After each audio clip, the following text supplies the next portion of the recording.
The plant is the picture of big-time, big-bucks American manufacturing. Well-maintained, well-secured, a 54-acre monolith situated in an industrial area east of Macon. Let's go. Our visit to one of the world's largest cigarette manufacturing plants required clearance from the highest corporate levels. The first thing you see inside is a security desk, which orders employees to turn in any cigarettes they might bring in from outside the plant. We can't take a chance on outside cigarettes coming in that maybe are contaminated. Show you a little bit about the place. The visit leads through a cheery lobby, well decorated with artificial plants. Smoking allowed indoors?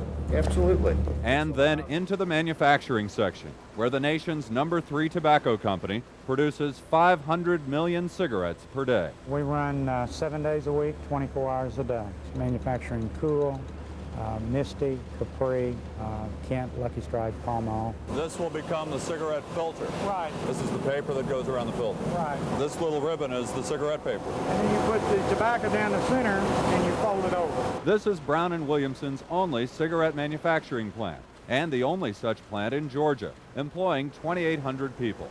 If a worker wants to smoke a cigarette, he can pull one from the assembly line and smoke it just about any place inside. Though we saw nobody smoking except for the company vice president who showed us around. 1 out of every 4 adults in this country smoke. So as an individual, I've made the evaluation and the judgment that smoking is fine, and I choose to smoke. What kind of brand you smoke? Newport to Marlboro. It's a choice that Brown & Williamson says pumps $500 million per year into Georgia's economy and generates 55,000 tobacco-related jobs. And although smoking in the United States is on the decline, It'll feed it over and set it up. the cigarette manufacturer in Macon is thriving and even expanding. They make a lot of Kent cigarettes here. Now, Kent is a brand that hasn't sold well in the U.S. for years, but it's still a big seller for Brown & Williamson in the export market. These are bound for Japan. And it's the fastest growing segment overseas. Particularly for our business, Japan is a major focus, as is the Far East, Eastern Europe, and the Middle East. In fact, the sharply rising number of smokers overseas has been the saving grace of American tobacco companies, which critics say are helping to create new populations of smokers through aggressive marketing campaigns. The cough is going to keep on getting worse unless you quit smoking cigarettes. In the U.S., the anti-smoking crusade is almost unavoidable. Not so overseas.